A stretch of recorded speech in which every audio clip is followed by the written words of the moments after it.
Unwilling Mermaid, fairy tale by quotes vlogs be it. Once upon a time, there was a teenage girl who was far wiser than her parents. Or at least, that was her opinion. She lived with her mother and father on a hill above a stream. Often her mother would take a net and catch a fish for their supper. One evening, the girl saw that her mother's face was weary from work, and the girl said, "Mother, I'll tell you what. Let me take the net down to the stream, and I'll catch our supper in no time." The mother flopped down in a chair and readily agreed. When the daughter picked up the net, she saw that there were some holes in it. "For goodness sake," she tutted, "this won't do at all. No wonder it takes you so long to catch a fish every evening. They can swim right through the holes." So she sat down and sewed up the gaps in the net. Then she held up her work and was pleased with it. "There," she told her mother. "That's a big improvement. You should have asked me to help you before." Then she ran down the hill to the stream, where she flung the net into the gushing water, fully expecting to pull out a fish right away. But she had no experience at casting a net, and it merely became caught up in some rocks. She hauled it back with some difficulty and saw that all she had caught were some stones. Worse, she had ripped a new hole in the net. She flung the net back into the river, and this time she caught an old boot. "Ah!" she said. "Third time lucky."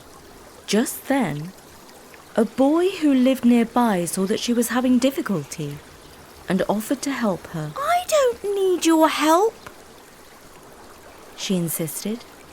"I just wanted a couple of practice throws to train my eye. Just watch. I'll catch a big one this time." A third time, she threw the net, and by luck or skill, she hauled in a shimmering golden fish, easily large enough to feed a whole family. The boy was quietly impressed. "Yummy, yummy," the girl said to the fish. "You're going to feel nice in my tummy." Then the fish stopped wriggling and replied to the girl, "If you don't throw me back in the river right now, you'll be sorry." "Oh, I'll be sorry, will I? Tell that to somebody without any brains," she said, glancing at the boy. "I won't fall for a trick like that. What can you, a fish, do to harm a young girl like me? If you take one bite of me, you be a girl no more," said the fish. "You will turn into a fish and know what it feels like to breathe water." The astonished boy pleaded with the girl. "You've caught a magician. You'd better do as he says and chuck him right back. I'll help you catch a normal fish, so you needn't go hungry." "What do you know? You're just a foolish boy," snapped the girl, and she bumped the talkative fish on the head with a rock. That shut it up all right.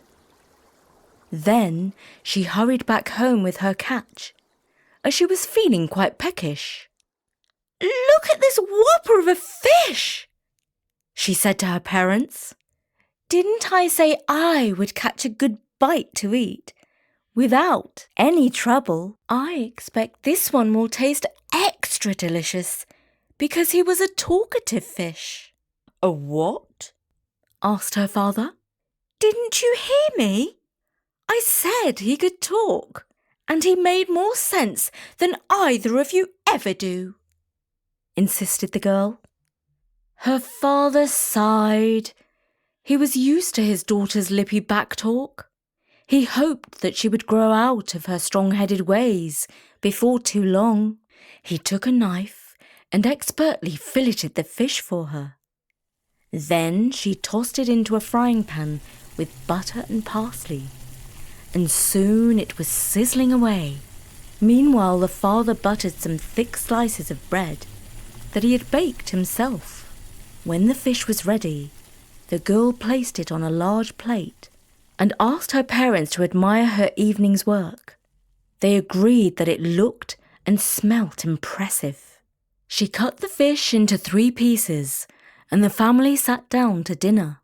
The girl was the first to prong a piece of fish on her knife and place it in her mouth. She closed her eyes and savoured it, saying, delicious. But when she opened her eyes, what was this? A very peculiar feeling had come over her. Was she ill? The symptoms were mighty strange. A salty taste on her lips, a sense of lightness, multiple colours swirling before her eyes. When she tried to move, her whole body flipped in a fishy, swimming motion. At last it dawned upon her that she no longer had feet, only a long, shimmering tail. Then she realised that the swirling colours were weeds, coral and jellyfish. Of course, she now understood that the dastardly fish's curse had come true. She had turned into a fish, or at least in part. You might call her an unwilling mermaid. "Oh, what an unlucky girl I am," she declared. "Of course, none of this misfortune is my fault.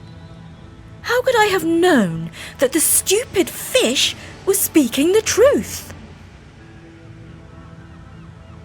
Soon she resolved to master the art of swimming underwater. So she practiced flipping and flexing her fishy body. And before too long, she praised herself, saying, "See, I can swim like a fish if I want to. In fact, I can swim better than any actual fish." She used her new swimming skills to explore the seabed. And soon she found a shipwreck where she met a shoal of curious fish, opening and closing their mouths. She thought they looked totally stupid, not realizing that she was doing the same with her mouth. "Who are you?" asked the largest of them. "You're a strange kind of fish." "Don't you dare call me a fish. Can't you see I'm a girl?"